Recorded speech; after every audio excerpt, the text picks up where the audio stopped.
Hey guys, tonight we begin with the unfortunate life of a medieval thief, a job that promised quick coin and exiting night runs, and usually little-lived something else.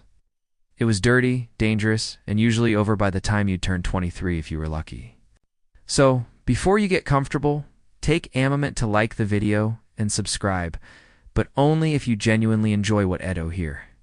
And let me know in the comments where you're tuning in from and what time it is for you. It's always fascinating to see who's joining us from around the world. Now, dim the lights, maybe turn on a fan for that soft background hum, and let's ease in taut nights. Journey together. So, you've woken up in medieval Europe. You're broke. You're hungry. And your only marketable skill is owning a functioning pair of legs. Congratulations. Urano, a solid candidate for life as a petty thief. But let's be clear, nobody wanted to be a thief. It wasn't a rebellious lifestyle. Choice. No one in the 14th century leaned on a pitchfork and said, "When I grow up, I want toast steel pies and dodge pitchforks." This wasn't Ocean's 11. This was desperation. Volume 3, with extra mud. The economy was not in your favor. Its wages were arable, assuming you were lucky now to have a job at all. Most peasants lived hand to mouth, except Thameth was cracked and missing teeth, and the hand was probably frostbitten. If harvest failed or your lord dissedded taxes, should now include your last chicken and half your dignity. You though begged or started borrowing things that didn't belong to you permanently. Now, you could try honest work, sure, but here's the problem. Honest work in medieval times usually involved back-breeing labor for 14 hours a day, followed by a supper of barley paste unjudgment. And even then, your employer might pay you with a potato, a handshake, or the promise of good exposure if you worked hard enough. Meanwhile, the baker's coin purse looked awfully full and unattended. So yes, people stole, not because they were criminal masterminds, but because it was often a choice between theft and slower and a mental starvation. But the thing is, it didn't take much to become a criminal. Steal a loaf of bread, that's theft. Pick up an apple that fell off a cart. Theft. Chase a runaway chicken and accidentally enter someone else's garden? Guess what? You're no trespassing and probably guilty of poultry conspiracy. And once you depaid a toe into that muddy legal pond you were marked, you were now that kind offerson. And in a time when gossip moved faster than carts and memory was long, especially for drama, it stuck. So, let's say you've committed to the life of theft. You're limber, you're motivated. You've tied a rag around your face to look mysterious. Great. Time to find a target. Except good luck with that. You see, the biggest problem with being a medieval thief, other than the constant risk of hanging, is that no boda had anything worth stealing. Most villagers were poor, not cantaffered, new shoes poor. More like this potato is both dinner and pillow. Poor. The average peasant owned maybe one paraff trousers, 2 spoons, and a goat named after a family member. Their homes were made of mud, sticks, and optimism. They didn't have jewelry. They didn't have coin purses. Some of them didn't even have purses. They just tied things into bits of cloth and hoped for Thebest. You might get excited seeing Simeonin. The market with a bulging pouch only to find it's full of turnip seeds and a dead mouse. Congratulations. You've just risked your life, 4 ingredients, and rodent protein. You'd think nobles were better targets. They had gold after all. But they also had guards, dogs, fortresses, and an unhealthy enthusiasm for punishing people who touched their hats the wrong way. Robbing. A noble was like walking into a wasp nest with a torch and hoping through-esps were polite. Then there were theclergy.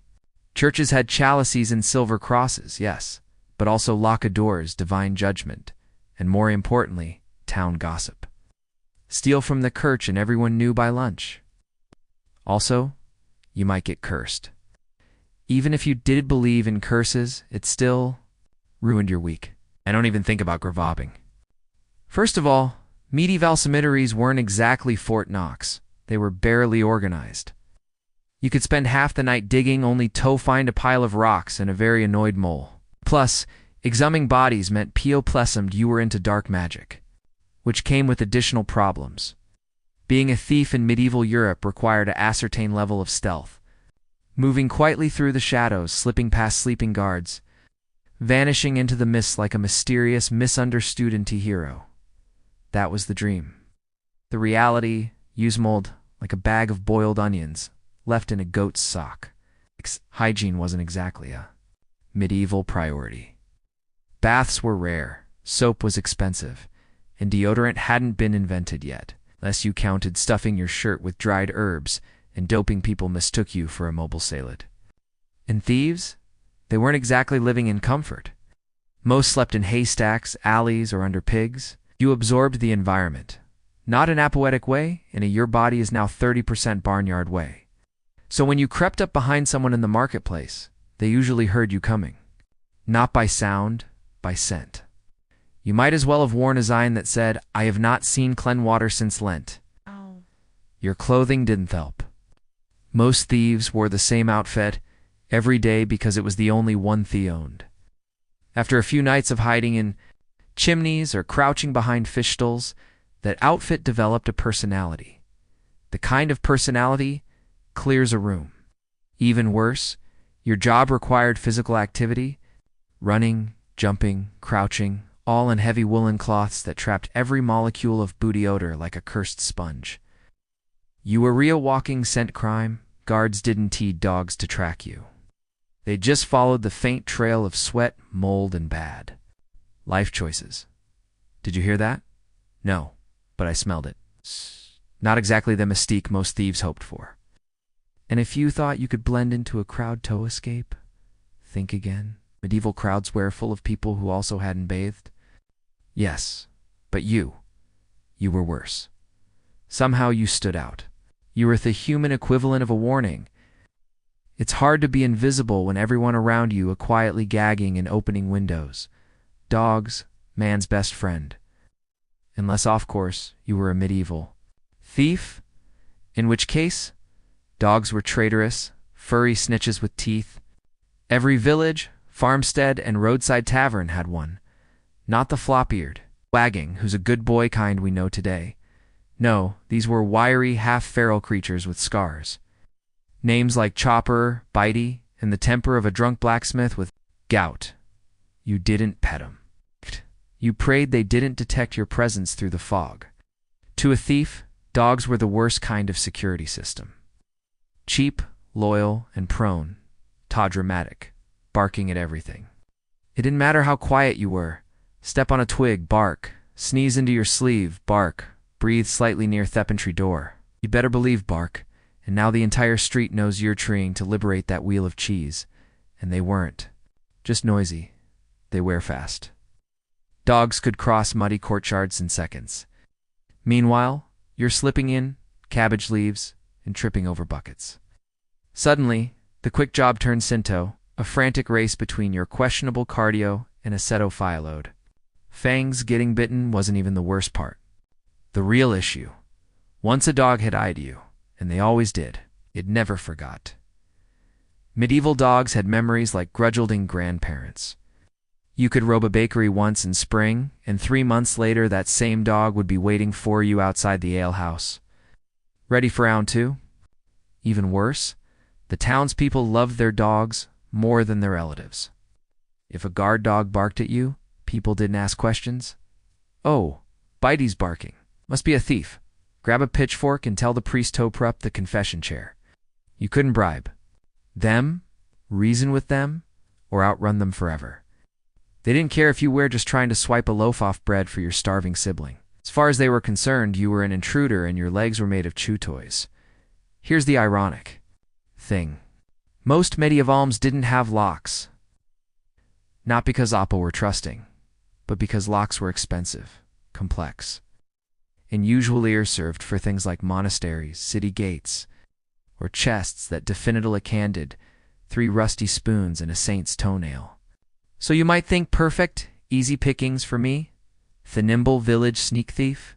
Not quite, because while locks were rare, traps were not. People couldn't afford keys, so they got creative. By creative, Iman actively hostile. It began with the door itself. Its mosterant doors so much as wooden slabs that creaked like tortured. souls and groaned when touched. Try opening one quietly, and you'd trigger an audio alarm louder than a cathedral bell. And that was the easy part. Many villagers hung crude bells on string just inside. A medieval motion detector, if you will. They pulled a door, jingle-jangle. Entire household awake. Baby crying, dog barking, Somian screaming. Get the pitchfork. You've lost the element of surprise and possibly a finger. Then there were the improvised defenses. Some people leaned buckets of water above the door. Dry twigs across the floor, so any sneaky step would crunch like you were stepping on a bowl of angry granola. And in rural areas, traps involved sharp farm tools, low-hanging beams, or in one accorded case, a welcome mat made of fedgehogs. Let's not forget the poultry alarm system. Chickens, you'd think they'd be neutral. But no, medieval chickens were nervous, shrieking nightmares that exploded into chows the moment they sensed movement. One flap and suddenly the courtyard sounds like a demon choir. And if you ever made it past the door, congratulations. You'd now meet Defamali goose. Geese were the unholy fusion of burglar alarm, bouncer, and emotional terrorist. They didn't just honk. They charged fast with beaks. And they held grudges. In short, the lack of a lock didn't mean welcome. It meant, go ahead, try it. We dare you. Every peasant was a part-time security expert. It's not because they were paranoid, but because they had stuff worth protecting, no spare spoons. Let's say you've somehow evaded Thingry Dog, the suspicious goose, and Theodore that shrieked like a ghost on fire. You're inside. Success. Now, you just have to sneak past the sleeping family and nab a pouch off coins. Except bad news. Nobody was really asleep in medieval times. People didn't sleep in blissful, silent REM cycles. They slept like anxious squirrels, half-conscious, one ear open, and usually holding something sharp. You see, being alive in the middle. Ages wassa, contact sport, bandits, plague, taxes, wild bow, was a daily buffet of potential doom. So when people went tobed, they didn't do it peacefully.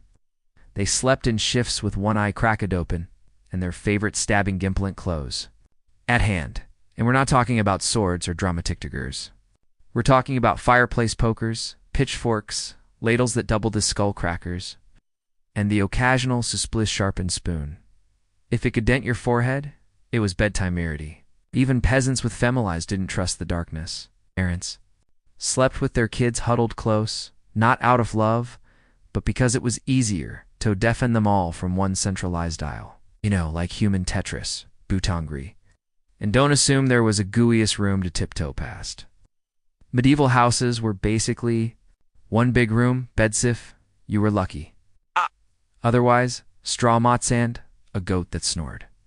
You could barely walk without stepping on someone's skousen, or a butter churn. You weren't sneaking. You were dodge obstacles like a medieval ninja warrior contestant. Oh, and let's not forget the sound SS cape. Every house had creaky floors, sputtering, firelight, and that one sleeper who definitely talked in their sleep. More than one thief was caught mid-heist when someone suddenly shouted, "You stole my pies!"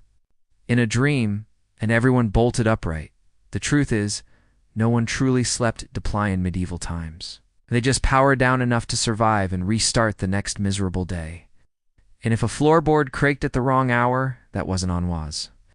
That was an invitation to attack something. Getting caught as a medieval thief wasn't just a bad day, it was a permanent lifestyle change. And not inth, you learned your lesson way. More like that they burned a letter into your face.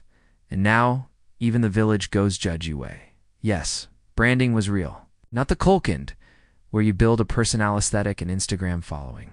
No, this was actual red-hot iron presidento, your flesh, courtesy of the local constable with all the bedside manner Ofa bear trap. Steal once, and you'd be marked for life, usually with a T4 thief, a V4 vagabond, or Sompta Mistress. A nice sizzling stripe across your forehead because creativity was limited, but cruelty was abundant. The point wasn't justice. It was visibility. The medieval justice system believed shameshold be portable. That way, everyone acknowed what you've done, even if you aren't currently doing it. Think of it like wearing a name tag that says, "Hi, I steal things," only written in scar tissue and judgment. And once you wear branded, good luck with everything. Ata. Job? Nope. Want a room at the inn? Absolutely not. Want to buy a carrot without the vendor nervously checking their inventory? Think again. Even worse, the branding process wasn't always done by professionals. Semedimisit was the local blacksmith after refuels. Sometimes it was a priest whose war. He read about it in a book once. The results varied. Sometimes it looked like a letter. Sometimes it looked like your face had lost a wrestling match with a fireplace, and heaven help you if you got caught a second time. Eyes. Because Zeno, they had to get creative. Branding in new places, chopping fingers, shaving half your head. Which, by the way, was apparently the medieval equivalent of a social media takedown. In theory, medieval justice had a system. In practice, that system often looked like 20 angry villagers. One slippery accusation and a hayfork with opinions. Welcome to trial by mob thigo, to legal process for thieves who were caught red-handed, red-faced, or just unlucky enough to look suspicious near Sami and Elsa's pie. See, if a medieval crowd believed you stole something, they didn't call a lawyer. They call it a very own else. Neighbors, shopkeepers, children with no context, but lots of enthusiasm. Suddenly you weren't in trouble with the authorities. You were in trouble with Marjorie, who, remember, shown you looked funny at her geese 12 months ago. And once the mob hated forget innocent until provenduality. That idea was about 500 years sand, one enlightenment away. You were guilty the moment someone shouted, "That's him." Bonus guilt if your clothes were torn, your hair was wild, or you didn't live within shouting distance. Your trial usually began with yelling, escalated to grabbing, and ended with something being thrown at your head. Possibly a shoe, possibly a goat. Medieval mobs were unpredictable, but deeply committed. If you were lucky, someone with an official title showed up. A constable, maybe a monk if you were aerially blessed. But often you were at the mercy of local justice, which many would be tied to. A post in the square while everyone took turns describing how their day had been ruined. Specific calibase of you. The evidence or substantial, the verdict decided by volume. Sentence creative. Sometimes it was public shaming, stocks, pillories, or being forced to wear a sign that said something like, "I steal eggs and lie to my aunt." Sometimes it was a beating. Sometimes it was being dunked in the river while people yelled at things like "confess." And I told you looked like a sock thief. Appeals. Tails. You could try shouting. It wasn't me. But that mostly mad at people throw harder. Mob justice. Didn't aim for truth. It aimed for closure. Fast, loud, cathartic closure. You've been caught. The mobs had their fun. Maybe they didn't kill you. Congratulations. You've been deemed worthy of public humiliation instead. Enter the stocks. Now, if you're imagining a quiet time out to reflect on your choices, no. Stocks were in punishment light. They were medieval and turtent. You were the show and not a good one. More like a local improv route made entirely of humiliation and leg cramps. First, let's define them. Stocks were large wooden frames that locked your ankles and sometimes your wrists into place. You sat awkwardly in a public square, hunched like a badly folded deck chair, with your limbs stretched out and your dignity leaking from every paw. And you stayed there for hours. Sometimes days. Rain, tough, snow, too bad, pigeons landing on your head. Welcome to your new normal. But the weather wasn't the worst part. The people were. Passers-by were encouraged to mock you loudly, creatively. They'd throw things, spoiled food, manure, whatever was nearby and unpleasant. Children especially enjoyed this. It was a community bonding moment like a holiday, but smellier and more personal. That's the guy who stole Thebla Smith's sausage. Someone would shout. Then the sausage, now very stale, would be hurled directly at your face, and don't think you could tune it out. Stocks were deliberately uncomfortable. Your legs went numb, your back ached, and your nose ran while villagers compass said folk songs about. Your criminal incompetence, you might get lucky, and have a sympathetic friend sneak you some bread. More likely, though, someone steal her food while mocking your theft record. That's irony medieval style. And let's not forget the long-term effects. After a public stock session, you were marked, not physically, but socially. People remembered you were now that guy from the stocks. It stuck longer than cabbage in your hair. Also, if y'all thought this was the lowest tier of punishment, think again. The stocks were practically a spa day compared to what came next. Branding, mutilation, or Aeonway, ticket to the gallows, Kortazayov, your local execution enthusiast. By medieval standards, a flogging was considered merciful, not because it was painless, far from it, but because it meant you still had your limbs, your life, and a chance to limp home afterward. In a world where punishment unifon included branding, dismemberment, or the kind of community engagement though tended with a funeral, a good old-fashioned flogging was all masked polite. Let's set the scene. You've been caught stealing, perhaps a loaf of bread or somiones, spare boots, your Haladinto, the town square, surrounded by people who definitely don't have anything better to do, and the local authority gives the nod. Out comes the whip, not the movie-style leather one. This is more of a rough rope or a strip-off knotted hide, wielded by someone who's either very enthusiastic or just having a bad day. You're tied to a post, always a public spot, so the town gets a free show. You might be shirtless, but only because torn clothes aren't great protection. There's no dramatic music, just the sound of rope hitting skin on Somion and the crowd saying something like "serves him right." I always suspected he looked like a bread thief. The goal wasn't just pain, it was deterrence. You weren't just being punished. You were being used as a living lesson. Steal, and this could be you. The lash said over and over again like a virulent motivational speaker. The lash count varied, at 5, 10, 20, depending. The crime, the mood of the judge. Or whether the person administering it had a sore shoulder that day, and if you passed out mid-punishment, that was fine.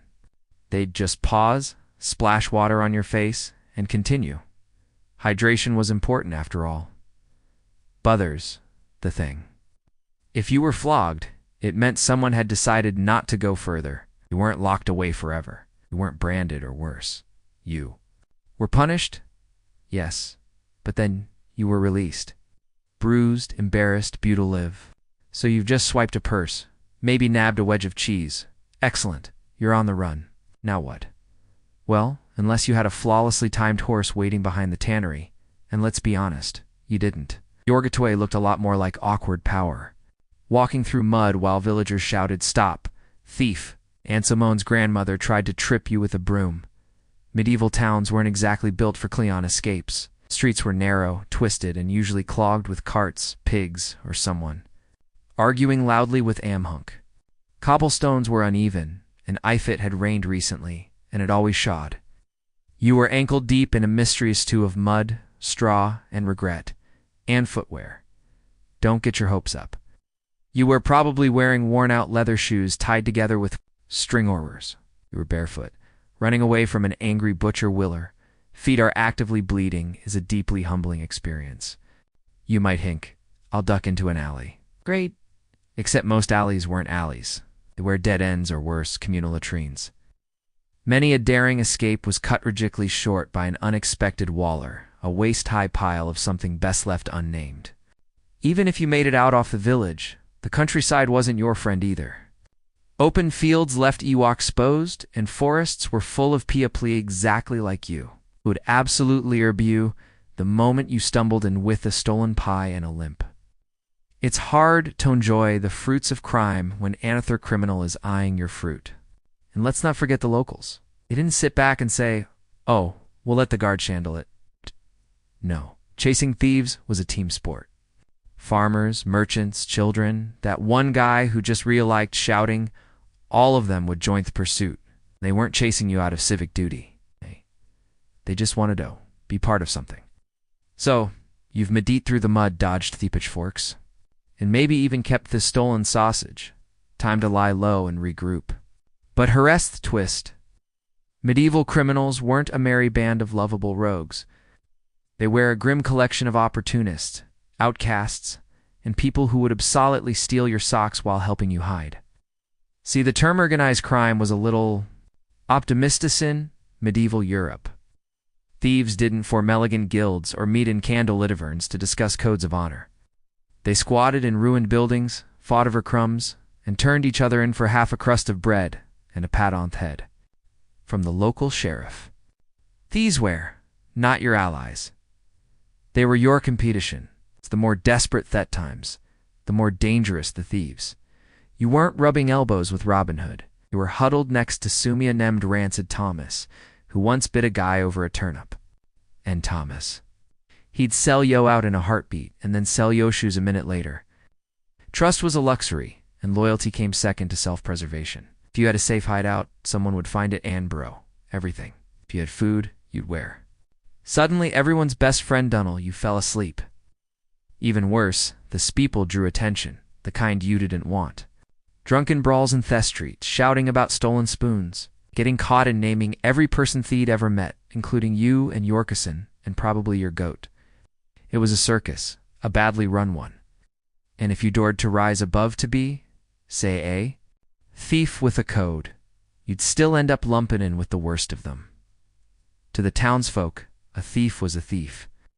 It didn't matter if you only stole to survive while others robbed churches and insulted chickens. In the public eye, you were all part of the same smelly, morally bankrupt pie, you might imagine. A Bejanethet getting caught meant going Topperson, a medieval stone dungeon with iron bars, straw beds, and a tragic roommate named Gareth. Maybe you picture rats, some slow redemption arc, someone slipping U-bread through a slot in the door. Wrong, medieval. Prisons weren't punishment. They were holding pens. Glorified broom closets for people waiting to be publicly shamed, fined, or if your week was going really badly, executed. If you were lucky enough to land in Apperson, that's a sentence we never thought we'd say, it was Liss Institution and more. Wet hole and thea ground. Literally, many jails were dug into the earth beneath castles, town halls, or someone's spare barn. Ventilation, optional sanitation, existent. You weren't doing time. You were doing mildew. Forget privacy. You were Tosadinto, a shared pit with whoever else had annoyed the authorities that week. Drunkards, arsonists, suspicious-looking peasants, a guy who accidentally ints the bishop's horse.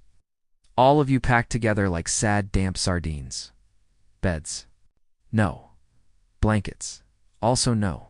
Food only if someone felt charitable, or if your family could bribe the guard with coins, favors, or a particularly fine turnip. Otherwise, you lived off scraps, rainwater, and your own terrible life choices. And then came the boredom. No trials, no schedules, just sitting, waiting, smelling. Things that could legally be classified as weapons. Sometimes Yao waited for a trial. Other times, Yao waited for someone important to remember you were there. Of course, not every Yanaget, a prison cell. If your crime was Bedino, or if the jail was full, you were just chained up outside in the rain on display. It was a great opportunity for passing strangers to comment on your moral failings while throwing cabbage. I think, well, at least. I'm not dead, and sure, technically that's N. But after a week ankle deep in your own regret, even the town gallows started to feel like an early Relessa program.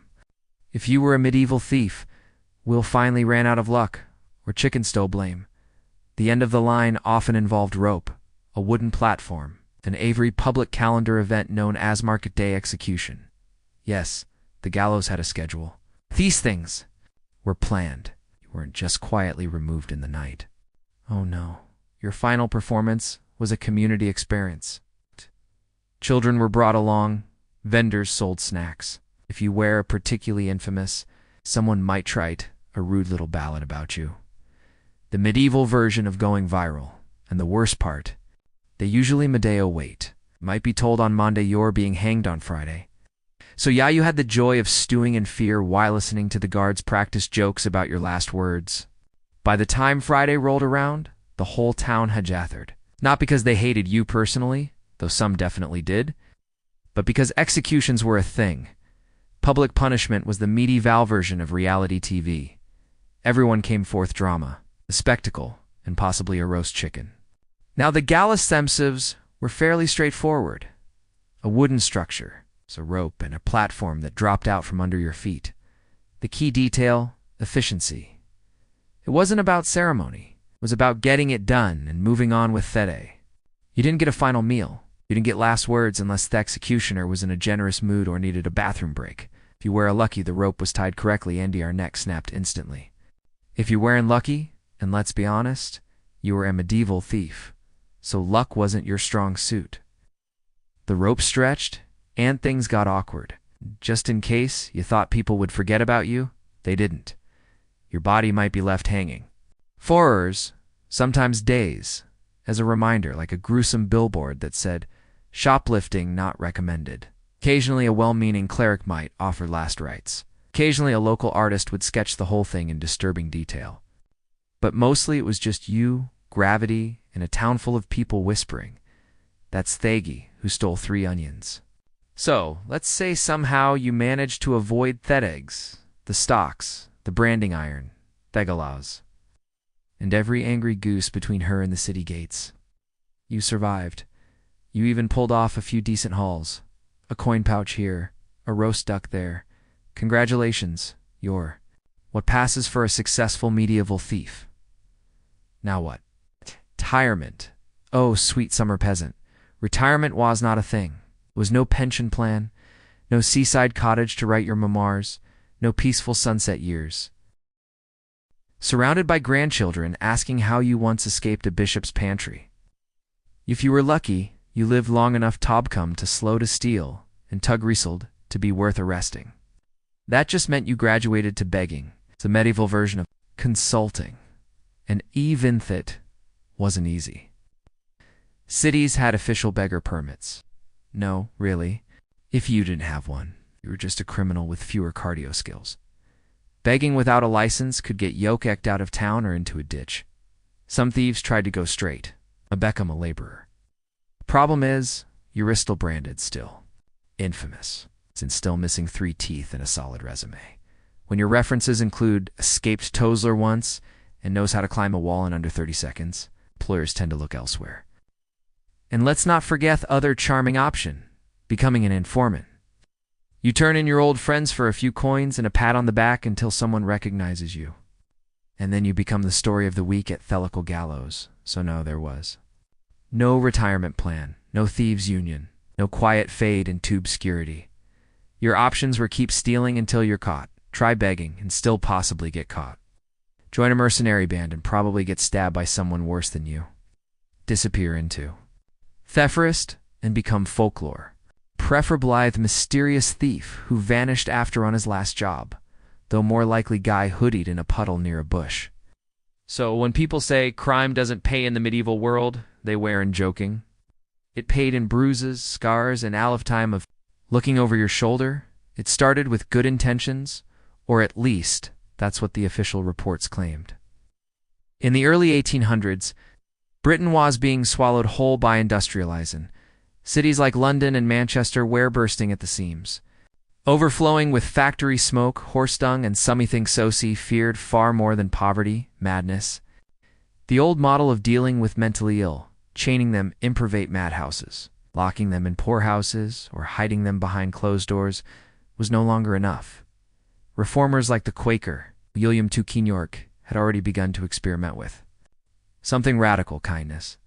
His moral treatment model rejected whipsand beatings in favor of gardens, fresh hair, and human decency.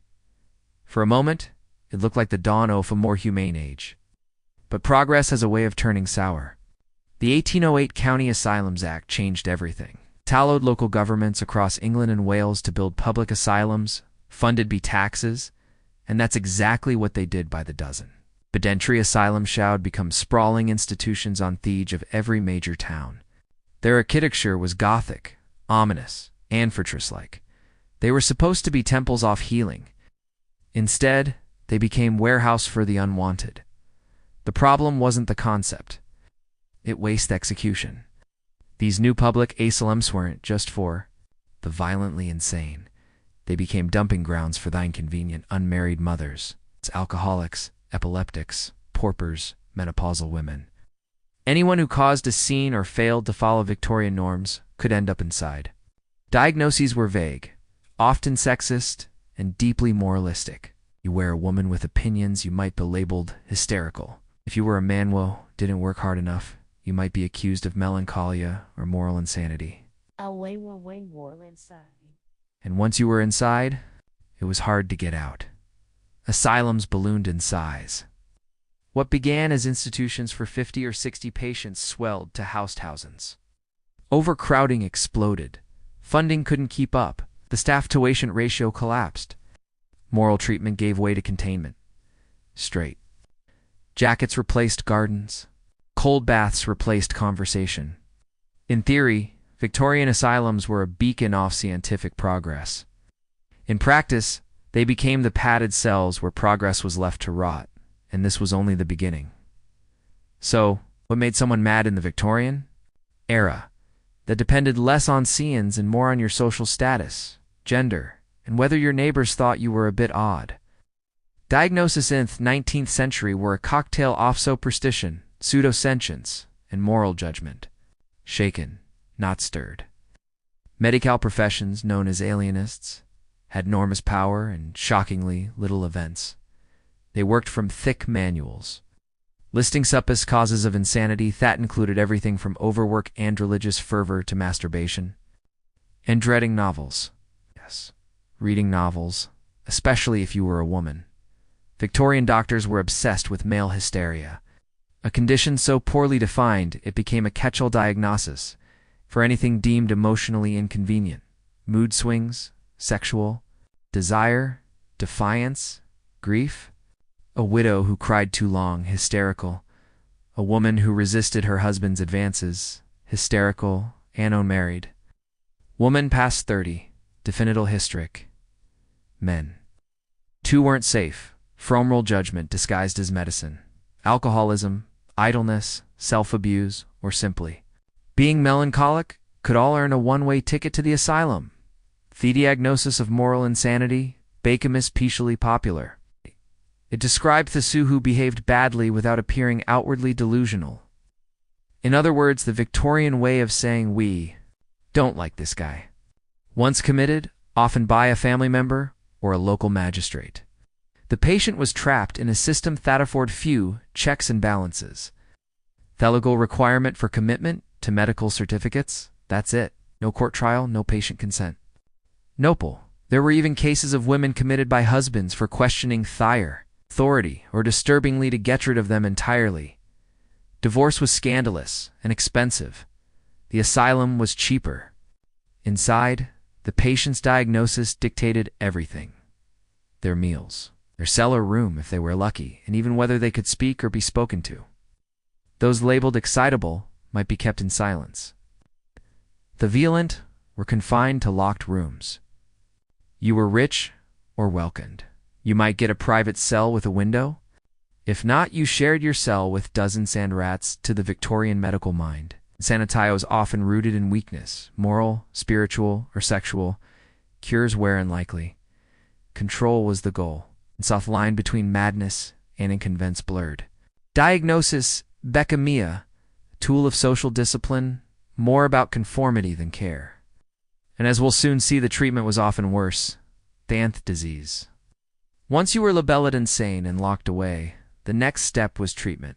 But in Victorian mental asylums, that word didn't mean what you think it means. Forget therapy sessions or medication. Treatment was often just a sanitized term for discipline or punishment, disguised as medicine.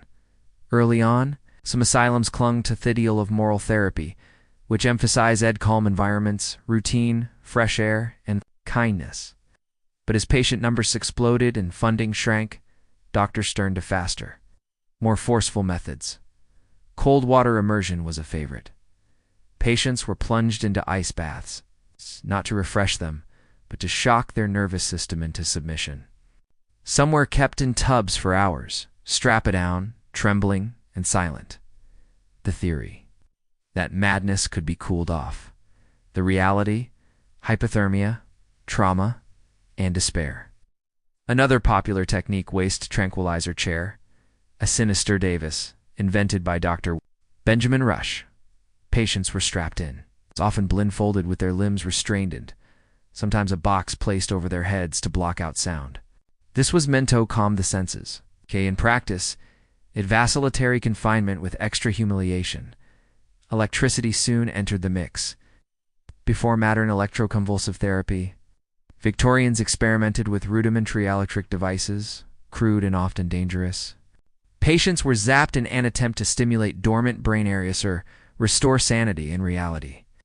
It mostly left them frightened, burned, or worse. Bleeding gland purging were still in use, too, holdovers from medieval medicine. Doctors believed an imbalance in bodily fluids caused madness. So, out came the leeches and laxatives. Some even drilled holes into patients' skulls to release pressure. A procedure with roots in ancient trepidation and about the same success rate, 0. For women, treatments often had a deeply hysteria might be treated with enforced celibacy, genital surgeries, or if the doctor was particularly depraved, manual stimulation, which gave rise to the invention of the vibrator. Yes, the first vibrators were medical devices designed by Victorian. Dr. Shu thought female orgasms cured insanity. And then there was sedation. Chloral hydrate and opiates were used liberally, not to heal, but to silence. Patients were rendered docile, zombie-like, easy to manage, especially in overcrowded asylums. With one nurse for every 50 inmates. Victorian asylums did heal minds. They broke them systematically, coldly, and often with the approval of the medical establishment. And still, somehow it would get worse. If you were to approach a Victorian mental asylum from the outside, it might look majestic. Its grand stone facades, manicured gardens, sweeping driveways. But don't be fooled. These buildings were designed less for healing and more for containment. The architecture of the Victorian asylum was deeply symbolic, which reflected the era's obsession with order, hierarchy, and surveillance. Many institutions followed a rigid design, as the corridor plan or the pavilion system, a layout that allowed patients to be strictly segregated by gender, diagnosis, or behavior, women in one wing, men on the other. Quiet patients near the center. Noisy or violent ones pushed to the edges. The asylum was a fortress of discipline. Windows were high and narrow, doors locked from the outside. Hallways echoed with every footstep, amplifying even this malice sounds. Furniture was bolted to floors. Beds were iron-framed and thun. There were no personal items, no privacy, and certainly no warmth. Every detail of the structure screamed, "You are not free." Many institutions stood the superintendent off, always with a view of the wards, a constant reminder that you were being watched. Think of it as a psychological pontic. You never knew exactly when you were under observation, which meant you always behaved as if you were. Even the landscaping played a role. Gardens weren't just for aesthetics. They were tools of pacification. Patients were expected to work in them, pruning hedges and hauling soil as part of their moral rehabilitation. In reality, it was unpaid labor designato, keep them busy and tired. Then came the airing courts, walled out enclosures, where patients were marched for fresh air. These weren't spaces of pleasure. They were more like outdoorsals. Men and women walked in circles sonder. The gaze of attendants, talking was discouraged. Laughter was suspicious. Inside the asylum, the rules were suffocating. You needed permission to speak, to sit, to stand, even to USC's toilet. Infractions were met with punishment, isolation, restraints, or worse. Even hope became dangerous. Grandiose. Delusions could include thinking you'd ever leave. The Victorian asylum was a machine, a cold, efficient mechanism designed to categorize, restrain, forget those deemed unfit for the world outside, and once the door closed behind you, it often stayed that way for life. If you were a woman in Victorian Britain, Thesalum loomed like a silent threat bend every social misstep. The 19th century was a golden age for patriarchy. Women were expected to be docile, obedient, and quietly miserable. Anything outside that? Narrow ideal, too lewd, too sexual, too sad, too clever, could be interpreted as madness. and Thessalim was always hiring. Husbands could commit their wives with frightening ease. All it took were 2 medical signatures, no trial, no defense, no requirement for evidence. In one infamous case, a woman was institutionalized for having religious sextant after attending too many church services. In another, a wife was locked up for arguing about money. But not all cases were so benignly absurd. Some were horrifying. Women who had experienced trauma, sexual abuse, postpartum depression, or miscarriages were often accused of hysteria. Rather than being given support, they were locked away, subjected to invasivers, and left to rot in understaffed wards. Victorian medicine didn't tread their pain. It pathized it. Menopause was suspect. Doctors labeled it a dangerous time for female mental instability. Mood swings, hot flashes. Undisturbed were treated not as natural process, but as signs of climactosensorinity. Translation: middle-aged. Women had lost your minds and must be restrained. Teenage girls didn't fare better. A rebellious daughter, too flirtatious or too bookish, might be sent to an asylum for her own good. Once inside, her youth and vulnerability made her especially susceptible to abuse from both staff and author patients. She might never leave. Sexuality was perhaps the Moscow justification for locking women away. The Victorian era was obsessed with female chastity. Any deviation from this ideal, real or imagined, caused grounds for medicalized confinement, masturbation, infidelity, even excessive erotic imagination were treated as symptoms of madness. Treatment methods often doubled as sexual control. Doctors performed clitorectomies and other surgeries, claiming they cured hysteria, NYMPHOMANIA. In reality, they were acts of violence, game to erase pleasure and enforce exhibition. The asylum became a tool of social control, especially for women. A place where inconvenient wives, curious daughters, and grieving mothers could be removed, silenced and forgotten. The walls didn't just contain madness. They institutionalized misogyny. And no one on the outside dared ask too many questions. When we picture Victorian asylums, we often imagine adults pacing Theka riders in nightgowns, whispering to themselves or staring out barred windows. But many of the most overlooked victims swear at both ends of life's timeline. The very young and the very old children were not spared the asylum's reach. Victorian society didn't fully recognize childhood as a distinct psychologic stage. A child who was tunarily slow to learn or showed signs of neurological disorders, like epilepsy or autism, was often labeled idiotic or feeble-minded. There was little understanding and even less compassion. Entire wings of asylums and later separate institutions called idiot asylums were built to house the sick children. Their treatments were basic at best, abusive at worst. Many were left to rock in corners or restrained forers. Education was limited to repetitive tasks, if offered at all. Some were sterilized in the name of eugenics, and because their families were ashamed or too poor to care for them. Many children spent their entire lives behind asylum walls. Then there were the elderly, especially those suffering from what we now recognize as dementia, Parkinson's, or age-related psychosis. Back then, these conditions were lumped together under terms like senile insanity. The elderly poor in particular had few options. If they were alone, confused, or simply couldn't manage their lives, the asylum beckoned. Victorian workhouses were often the first stop. Brutal institutions designed punish poverty. But when an older person began to show signs of mental deterioration, the workhouse would pass them along to the asylum system. There they were locked away. With little hope of release or specialized care, inmates too young to understand or tooled to resist shared.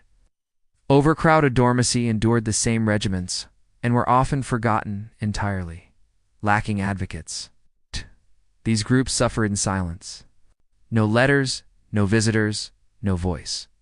And because they weren't violent or disruptive, they were often ignored by the staff. Just another warm body, tozy denade, bathe and feed.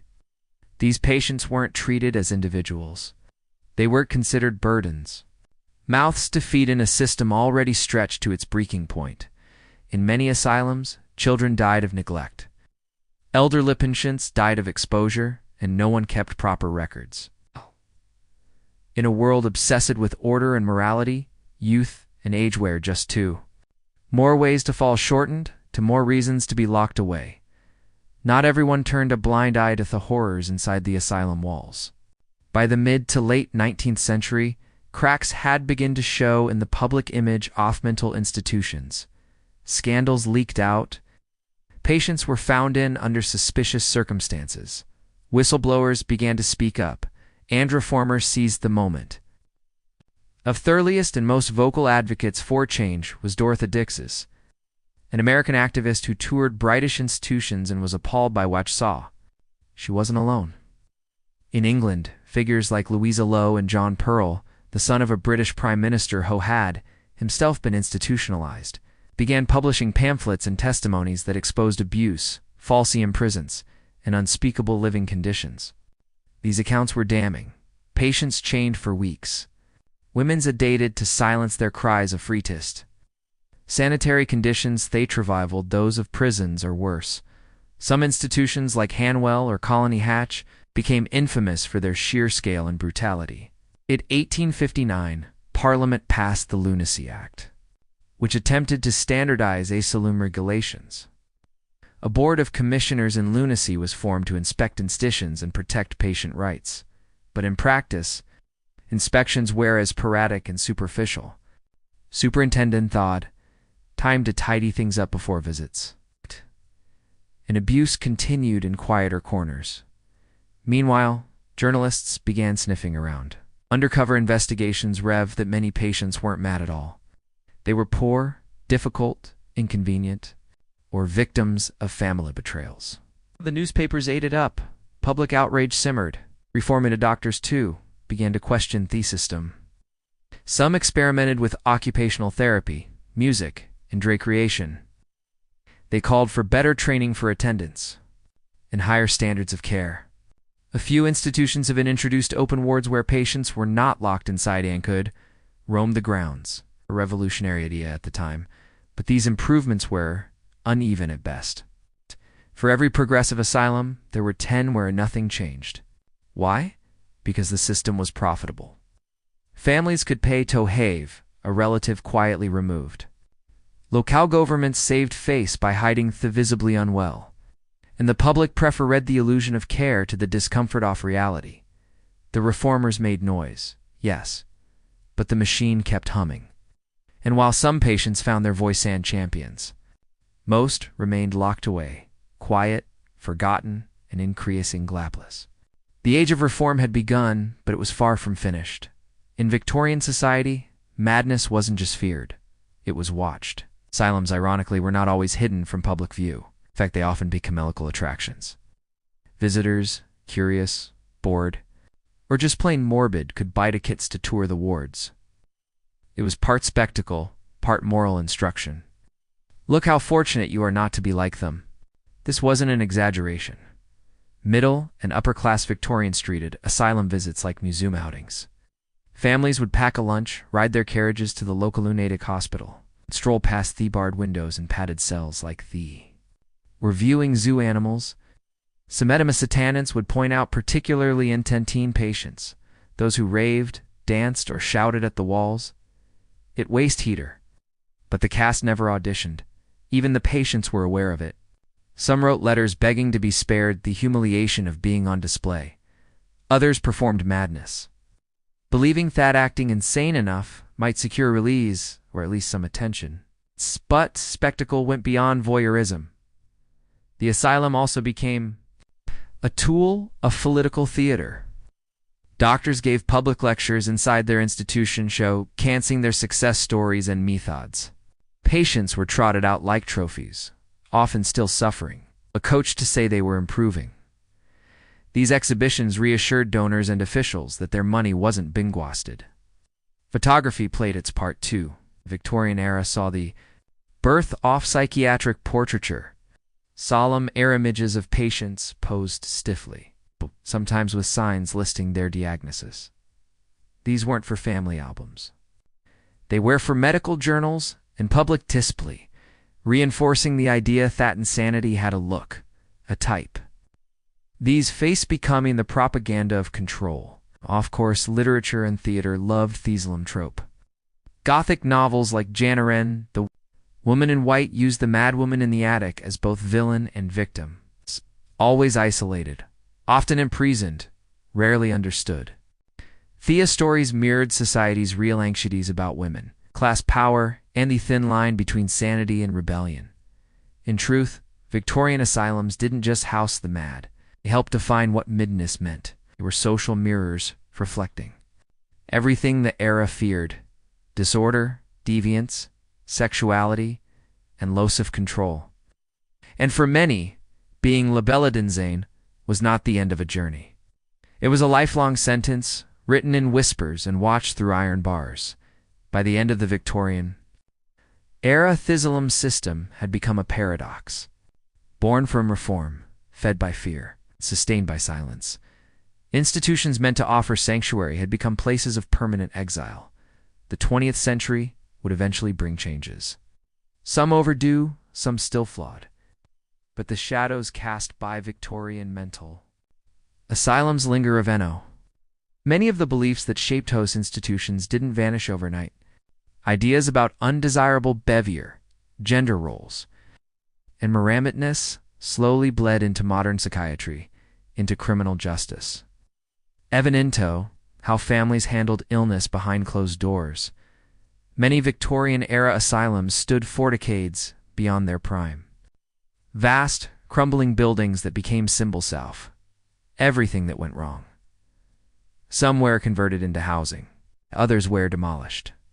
A few were simply abandoned, their corridors left to rot with the graffiti of time still etched in the pont. But what about the people?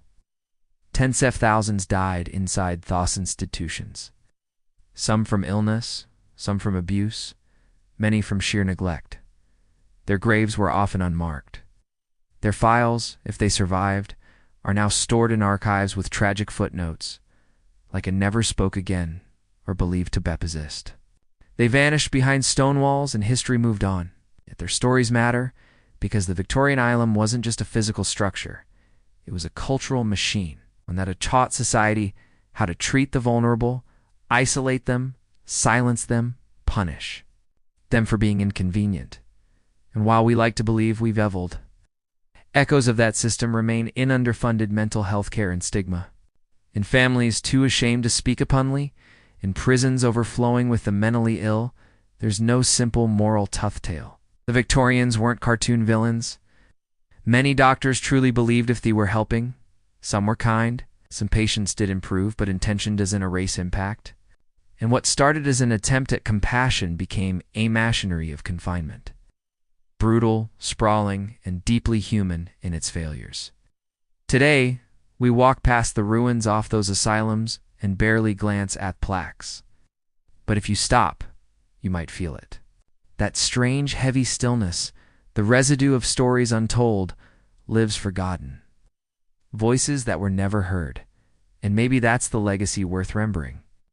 Not just the institutions, but the people inside them. Because in the end, what we choose to forget says just as much as what we remember. Catalan was not your average royal. From the moment of her birth around the year 1260, she was destined to defy expectations. Not just as a woman, but as a warrior. She was born into the heart of the Mongol world, a nomadist empire that had conquered much of Eurasia in a single century. Her father, Kaidu Khan, was no minor chieftain. Was a formidable leader in his own right, a direct descendant of Yuge Khan. Genghishkhan's third son, Kaidu ruled over the Chagatai Khanate in Central Asia and was a fierce rival of his cousin, Kublai Khan, who ruled the healthier eastern domains from China. The Mongol world was vast, but Devideden Kaidu was determined to preserve that traditional ways of the steppe, rugged, mobile, and rooted in martial prowess. From a young age, Kutulan was resignate as a sheltered princess, but as a warrior. In Mongol culture, girls were taught to ride almost as soon as they could walk. Archery, horseback, hunting, and battlefield tactics were not exclusive to boys. But Kutulan took things further. She didn't just learn to fight. She excelled at it. Her teenage years, She was riding beside her father on military campaigns, commanding troops, and earning a reputation not just as a noblewoman, but as a devastating force of nature. According to chroniclers like Marco Polo and Rashidalan, Hudalun stood out even among the hardened warriors of her time. Her physical strength was legendary. She could pin grown men to the ground in wrestling matches, could gallop into battle, wielding a bow or spear with deadly precision. When she wasn't just a sideshow, was a commander feared by her enemies and respected by her allies. Her upbringing was unique in the Mongol world, not entirely unprecedented. Mongol women had always enjoyed more freedom than their counterparts in Europe or the Islamic world. Still, Kautolan shattered even Thaw's boundaries. She wasn't content to remain in the background managing domestic affairs. She wanted to fight, lead, and challenge the very idea of what a royal woman could be. She was the daughter of Khan, but she was also her own kind of conqueror, and soon the entire steppe would know her name. Of all the stories surrounding Kautolan, one tale echoes louder than the rest, a tale that turned at her from warrior to legend. By the times reached marriageable age, Kautolan had already proven herself in battle, outmaneuvered rival commanders, and solidified her place beside her father as a trusted military advisor. Yet, one question lingered in the minds of every neighboring ruler and royal court. Who would marry her? Catalan Hayden answer? She would only marry a man who could defeat her in wrestling. Note a cherry, not swordplay. Wrestling. This wasn't just a game. Mongol wrestling Orberk was an elite sport, one of Thethery manly skills. Alongside archery and horsemanship, it required strength, balance, endurance, and ferocious will. Matches could last for hours. And Kowloon didn't just participate, she dominated. She made her challenge a blick. Any man who wished to marry her must first best her on the wrestling field. If they lost, they had to forfeit a large number of horses, usually 100. But some legends say even more, and Losethi did, one after another. Strong men, warriors, nobles, each came with confidence and left with bruises and broken pride. Some accounts, particularly the dramatized ones by foreign travelers like Marco Polo, claim that Kautolan amassed a herd of 10,000 horses from these failed suitors, whether literal or symbolic. The message was clear. She had turned traditional courts into a trial of strength, and no man measured up. To her people, this wasn't scandalous. It was all-inspiring. Coutalo became the embodiment of Thestip's ideals. Fierce, free, and unconquered. Convention didn't diminish her femininity. It tredefined it. She didn't reject marriage outright, but she refused to surrender her weakness, status, or political convenience. Of course, her parents, especially her Matha, were less enthused. Kaidu may have admired his daughter's prowess, but he also had dynastic ambitions. A strategic marriage Katav secured alliances, but Khatun held firm. She would not be bartered or bound. It's not unless her chosen match could take her down with his own strength. None ever did. This vow wasn't just about love. It was a statement, a living declaration that no man, no matter how rich or royal, could own her unless he earned it through force and respect. And in that ring, Kautolan remained undefeated. Kautolan wasn't just a champion in the wrestling ring. She was a terror on the battlefield. From her teenage years onward, she rode alongside her father. Kaidu Khan has held campaigns across Central Asia in his long-standing war against Kublai Khan and the Yuan dynasty. These were no ceremonialides. Kautolan fought in full armor, commanded troops, and made tactical dations that earned her the fear and respect of seasoned generals. The Mongol way of war was brutal, fast, and highly coordinated. Cavalry maneuvers, feigned retreats, and ambushes were all part of the game. And Kautolan mastered it. One account, likely exaggerated, but rooted in truth, claims she would ride into enemy line sand, snatch up a prisoner as easily as a hawk plucks a chicken. This wasn't poetry. It was how Mongol sassed greatness, through action. Her battlefield prowess was so formidable that her father reportedly considered naming her as his heir. It's not just to his household or his horses, but to theleadership of the entire Chagatai Kate. This was no small thing. Mongol politics were deeply patriarchal, especially when it came to succession. Leadership wasn't simply inherited. I thought to be one. Endorsed by powerful Melanables and military leaders, for Cadudo even consider Catolan as his successor meant she had done more than earn his trust. She had proven time and again that she was a commander equal to or better than her brothers. But therein lay the problem.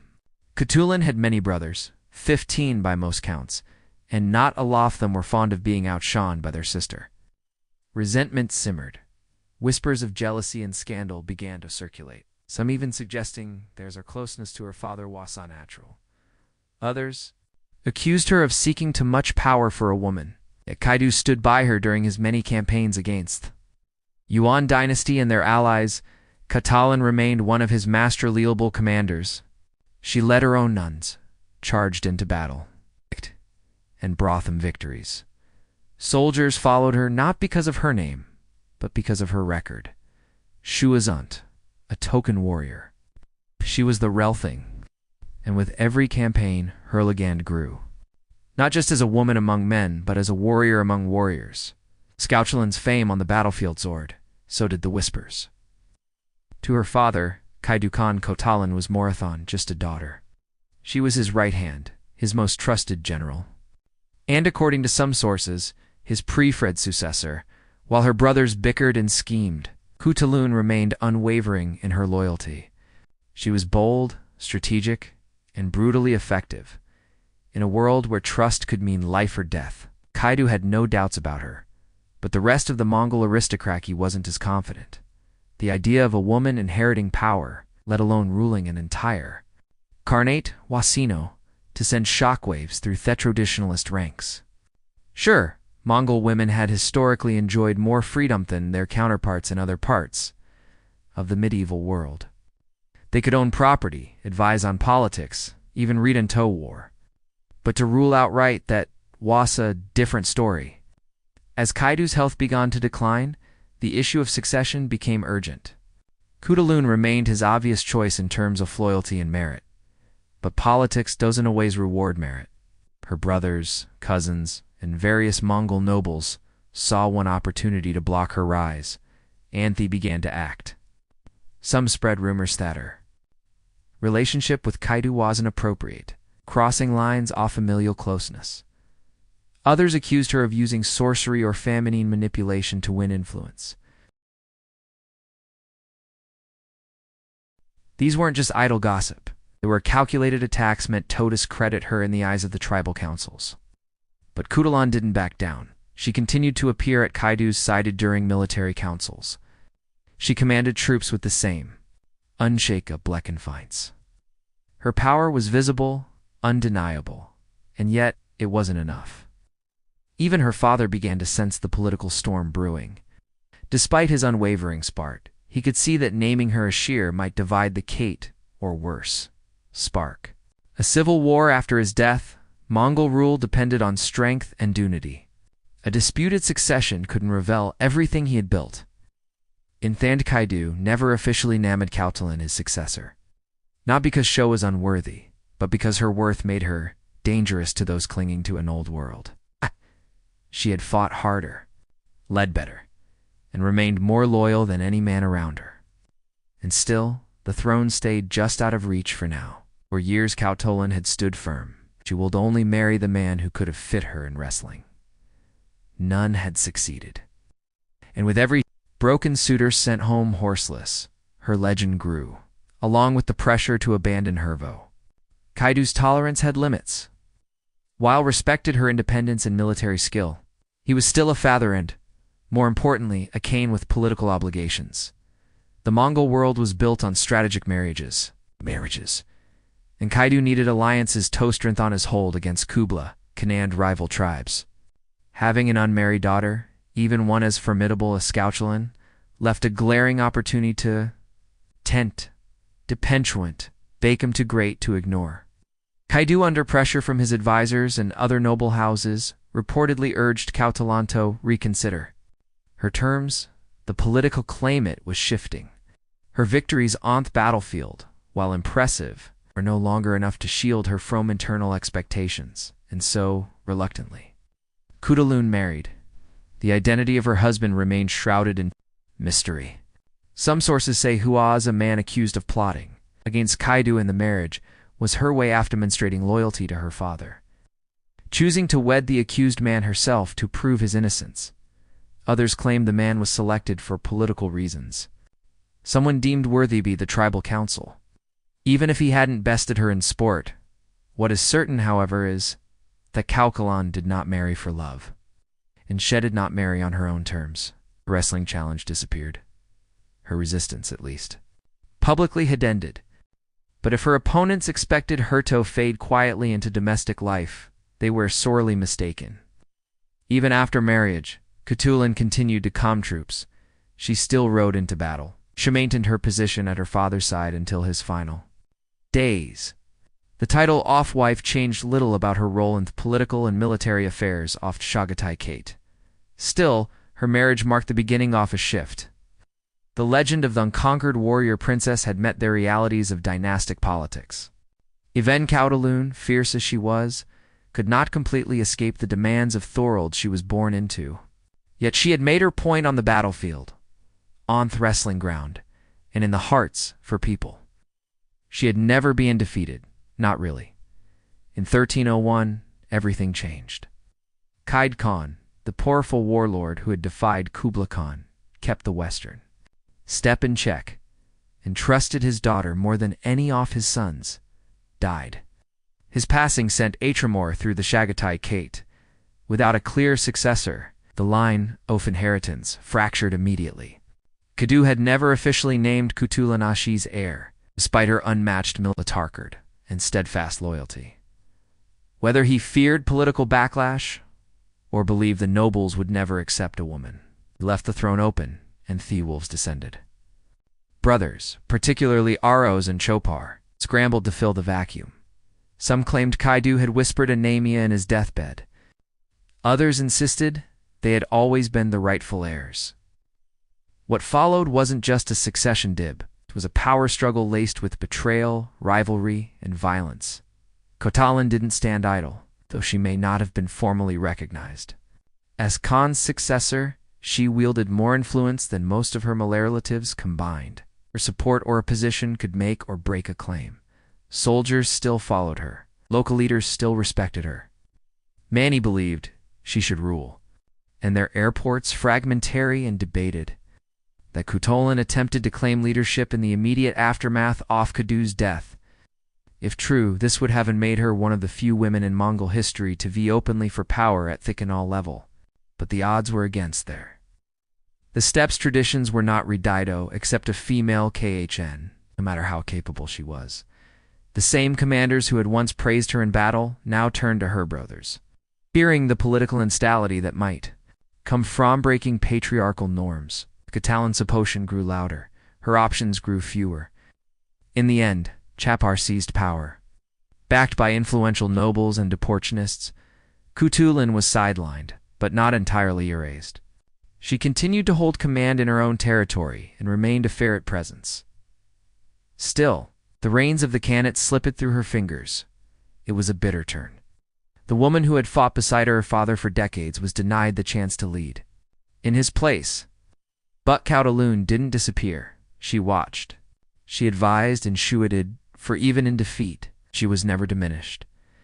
As the dust settled from Kaidu's death and the succession battles cooled, Cuchulainn found herself in a strange opposition. Still powerful, still feared, but increasingly isolated.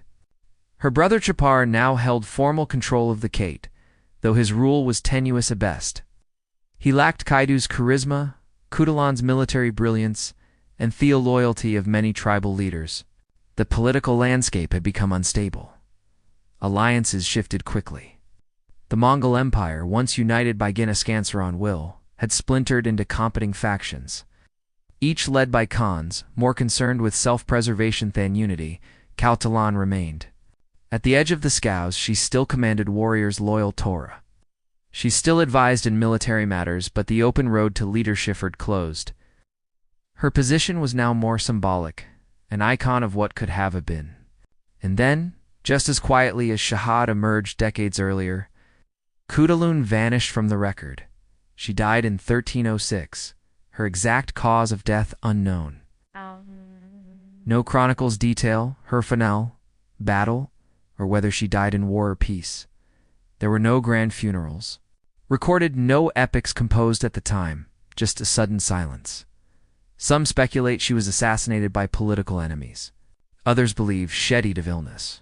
Few wonder if Shecho's exile retreating into obscurity, it became clear that her time had passed. But the lack of details does not erase the weight of her legacy. Cutalun had lived her life by her own code.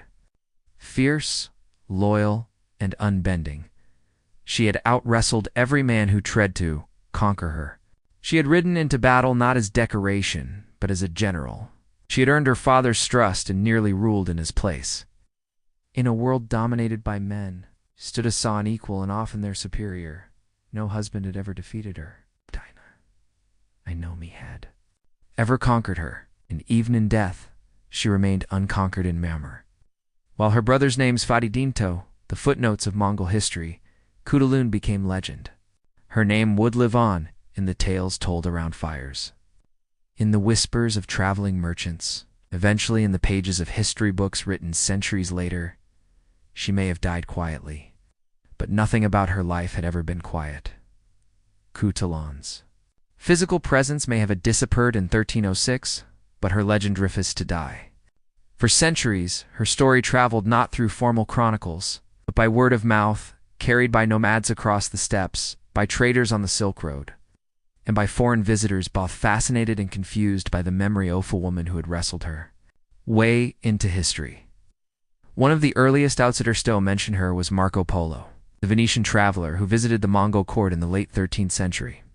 He spoke of a warrior princess who could read into enemy ranks and seas, a man as ceaselessly as a hawk snatches a chicken, though his accounts are often color-eyed with exaggeration.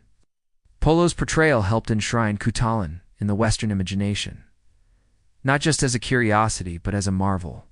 Later, chroniclers like Rashid Allen included her in their histories, focusing more on her martial abilities and her unusual vow of wrestling for marriage.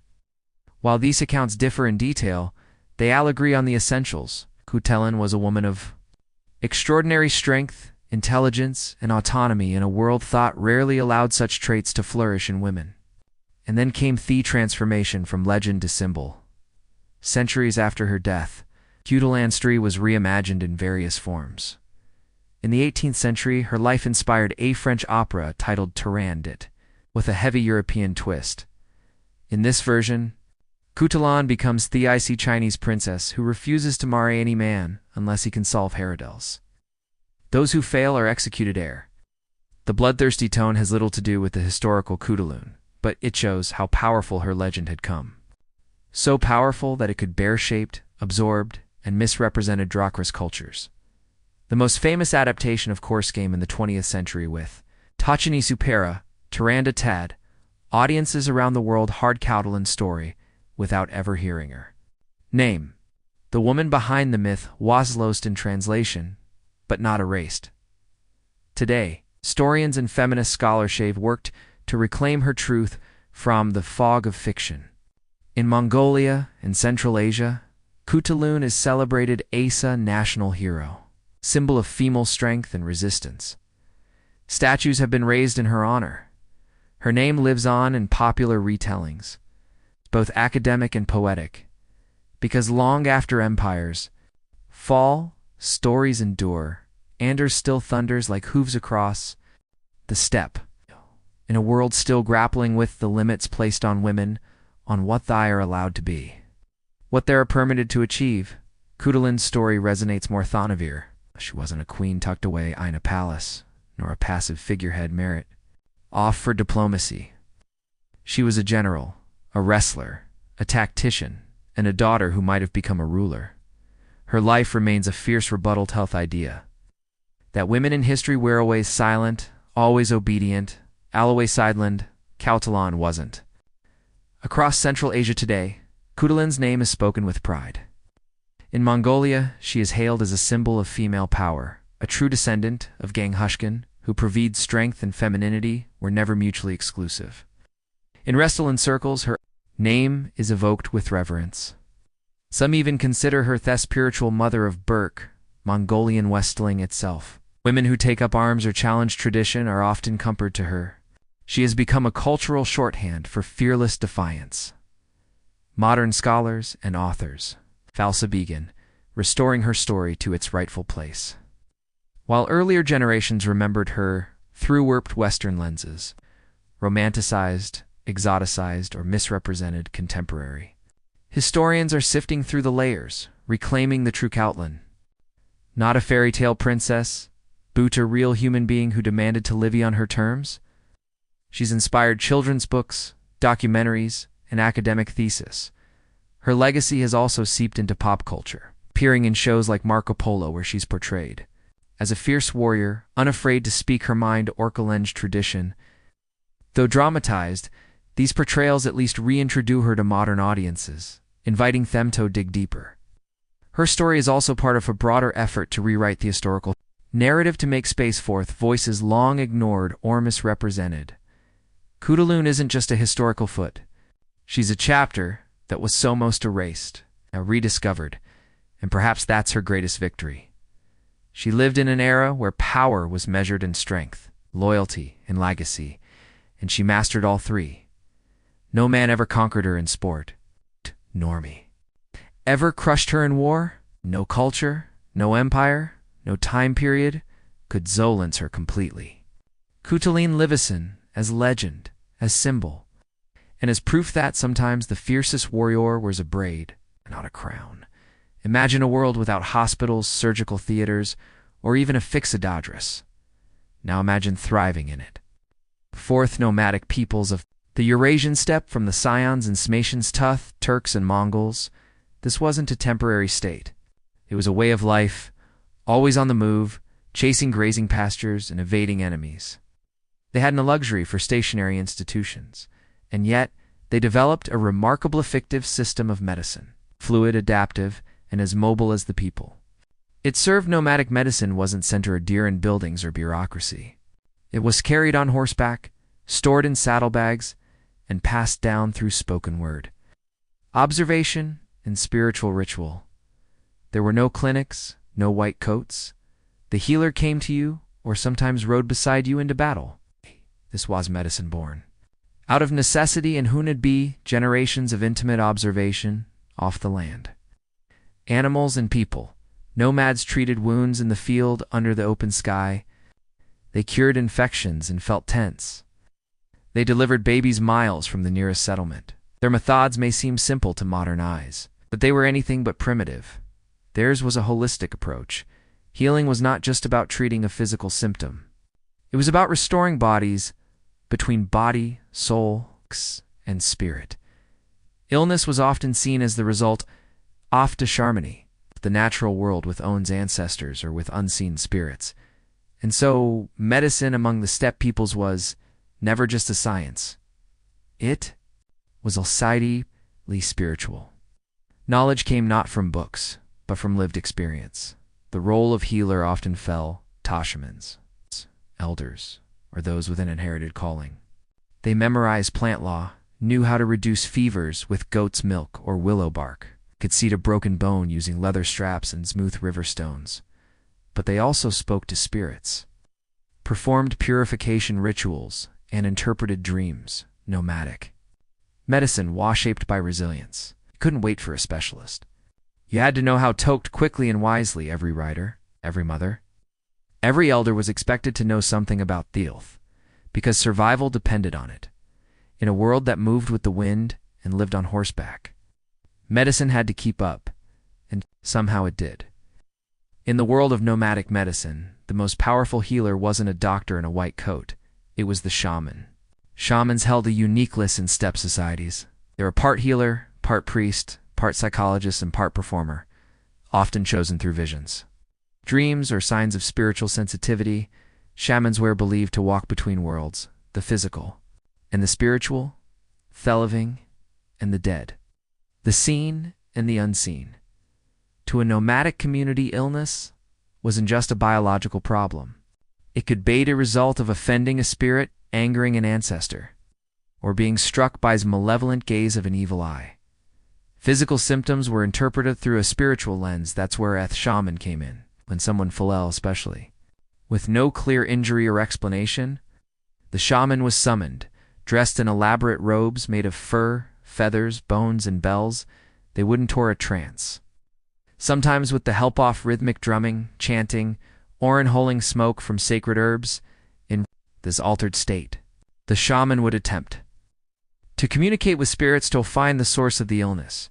Healing rituals might involve drawing illness out of the body with the help of talismans or feathers, chanting protective spells, or using sacred objects like mirrors to reflect spiritual harm. Some rituals required sacrifices, often animals, milk, or incense, to appease the spirit world. But shamans weren't on the spiritual mediators. They were also practical healers. Many had a deep understanding of medicinal herbs, midwifery, and emergency care. They could dress wounds, reduce fevers, and treat common ailments. What made them unique was that they saw the body and soul as one, never separated. Interestingly, shamans often served multiple communities across the steppe. Their fame spread not through social media, but through oral tradition. A powerful healer might be summoned from hundreds of miles away to perform a cure. Gender roles varied. In some cultures, shamans were predominantly. In others, especially among Turkand, Siberian nomads, female shamans were equally respected. Some were even genuflued, seen as spiritually powerful. They existed outside conventional roles. In times of illness, it was the shaman that offered both comfort and confrontation, a place where healing meant facing not only your pain, but the spirits behind it. To the nomads, health was not just about survival. It was about balance with the world you rode through and through worlds you couldn't see. With no apothecaries or stockadharmacies, nomadic healers relied on what the land offered, and the steppe offered, more than you'd think. The vast grasslands of Central Asia, Siberia, and the Caucasus were in just grazing territory for horses and sheep. They were medicine cabinets. Plants, minerals, animal parts. Every natural element was fair game for healing. Knowledge of these remedies was passed down orally, generation to generation, often guarded by elders, midwives, and shamans. Take the yarrow plant, for example. Common. Across Silesia, it was crushed into a pus to stop bleeding. Willow bark, which contains salicin, the compound from which aspirin is derived, was brewed into tea to treat fevers and inflammation. Juniper berries were burned in ritual purification, but also brewed as a tonic for digestive issues and used to disinfect wounds. Garlic, wild onions, and fermented Mars milk. Araguera, frequently used as immunity boosters. Herbal treatments weren't just about ingredients. They were about timing. Plants were gathered at specific times off year under specific moon phases or after particular rituals. Some herbs were dried and stored in leather pouches. Others had to be used fresh. The preparation was just as important as a plant itself. Animal-based medicine also had its place. Yak or sheep fat was used to treat frostbite, bear bile, and deer antler shavings were believed to boost vitality. Horse milk, rich in vitamin C, was not only a daily drink, but also a common remedy for weakness, fatigue, and even depression. And then there were stones and minerals, powdered. Limestone was sometimes applied to wounds to dry them out. Sulfur was burned to cleanse sick tents. Salt was essential, not only for preservation, but for purging and disinfecting. What's striking about nomadic pharmacologies? Its holistic nature. Remedies warily administered alone. Tea came with. A prayer a wound was treated, while a charm was tied around the wrist. Physical and spiritual healing went hand in hand. Healers knew their environments intimately. They could look at a patch of wildflowers and tell you which were safe to eat, which could calm a cough, and which would kill a man by morning. That knowledge wasn't written down. It was lived. And if you wanted to survive an open steppe, you didn't just need a sword. You needed someone who could tell roots from poison. Nomadic life wasn't just about tending livestock or herring across open plains. It was a life off war raids and physical hardship. And when bones cracked or blood flowed, healing had to be swift, smart, and mobile. Battlefield medicine was a vital skill among nomads, especially for warrior cultures like the Scions, Huns, Turks, and Mongols. In these societies, everyone knew how to ride and fight. And that meant injuries were common. From broken ribs to deep lacerations, nomadeshulers had to act fast, often with nothing more than a saddlebag of tool sand, a sharp mind. Bone setting was one of the most valued healing arts. Dislocations, fractures, and joint injuries were treated using surprisingly advanced techniques. Healers used animal sinew or strips offer wide as makeshift splints. Smooth stones or carved bone braces kept limbs immobile. Dislocated joints were popped back into place with controlled leverage. A skill that was part art, part brute force. Wounds were cleaned using boiled water. Alcohol from fermented milk, or infusible. Tonics, cauterization, Wascom only practiced, heating a metal tool in fire and pressing it to a wound toast top, bleeding and prevent infection. Painful, yes, but effective. It means difference between life and death in an age.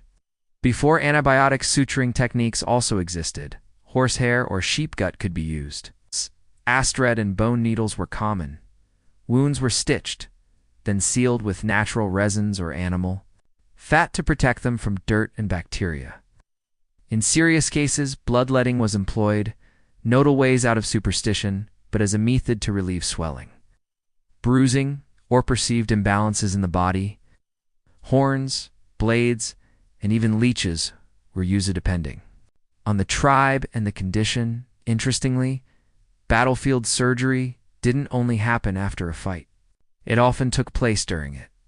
Some shamanzer senior warriors carried small kits, Tadras wounds mid-battle. Quick-thinking Gand crude field dressings kept soldiers fighting longer and helped prevent infection from setting in early. Event industry wasn't ignored. Cracked or rotting teeth were pulled using iron tools. For toothaches, they applied a paste made of clove oil. Ground bone and willed herbs directly to the gum. Nomads couldn't afford long recovery times. Their medicine had to be portable, fast, and effective. It wasn't pretty, but it worked. When you live in a world where danger gallops just over the next hill, that's all that mattered. Among nomadic peoples, the birth of a child was both a blessing and a battlefield. Without permanent shelters, paternity wards, or trained obstetricians, childbirth on the steppe was a dangerusat sacred event, handled almost entirely by women using a mix-of experience, herbal knowledge, spiritual ritual, and sheer resilience. Midwives were central to this world. They weren't formally trained, but they carried generations of knowledge passed down through observation and oral tradition. These women knew how to position a baby, how to sew a mother in labor, and how to act fast when things went wrong. Births typically happened inside gairs or yurts, the felt-covered tents of the steppe, which could be made warm, clean, and private. The mother would squat, stand, or lean against another woman during delivery, positions that used gravity to assist birth and minimized prolonged labor. The midwife monitored the baby's position, adjusted the mother's breathing, and massaged her abdomen, towing courage contractions. Pain management came through both herbal remedies and ritual. A tea made off valerian, root or wild poppy might be used to calm the mother's nerves. Juniper smoke was often burned, to cleanse the space and drive away malevolent spirits. The presence of charms, amulets, and whispered blessings helped create a sense of protection. If complications arose, breech birth, hemorrhaging, retained placenta, the midwife had limited options but a lifetime of practiced intuition. Herbs like shepherd's purse or yarrow ware zed to control bleeding, pressure techniques, and warm compresses were applied to help reposition the fetus. In rare cases, forced delivery by hand might be attempted. It's a dangerous move, but sometimes the only choice. Once the baby was born, horse milk or warm sheep's milk was often the first nourishment, especially if the mother was weak. The umbilical cord was cut with a sterilized knife or flint, then tied with a string soaked in alcohol or brine. The baby was swaddled in felt and anointed with protective symbols, sometimes soot or oils placed on the head or chest. Infant mortality wash. But when both mother and child survived, it was cause for major celebration. The newborn was not just a child. It was the future of the clan, another rider for the endless steppe. And for nomads, that meant everything. Not all illnesses come from wounds or weather. Some domestic body broke without explanation. Aemon would grow weak despite eating well. A child would stop speaking. A warrior would suffer nightmares and refuse Toride. These were not just illnesses, they were signs of a spirit sickness. For the nomads of the steppe, the invisible was just as real as the visible. They believed that spiritual imbles, curses, or offended ancestors could manifest as disease. This wasn't superstition. It was an integrated part. Their worldview where health depended in harmony between the physical and the spiritual. When someone fell mysteriously ill, they didn't waskell the midwife or the bone setter. They called the shaman. The shaman would examine the symptoms, not just physical ones, but emotional and behavioral changes. Was the patient talking town scene? Things had they become withdrawn?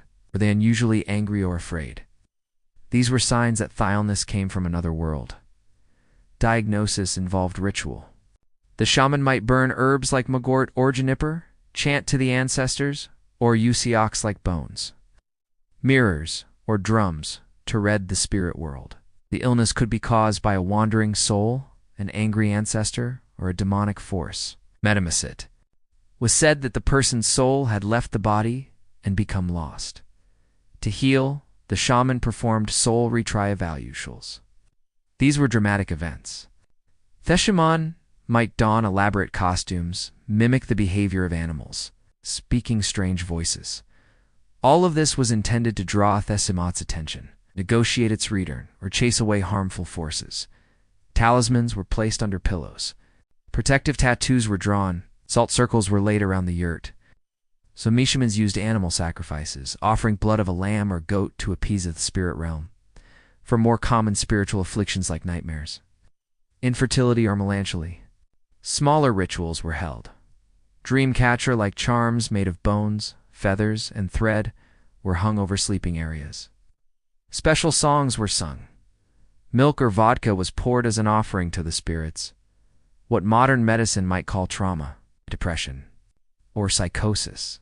Nomadic societies treated through story, ritual, and deep communal care. The illness wasn't just yours. It affected the tribe, and healing meant bringing the whole world back into balance.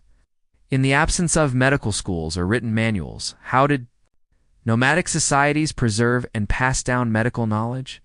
The answer? Collective memory.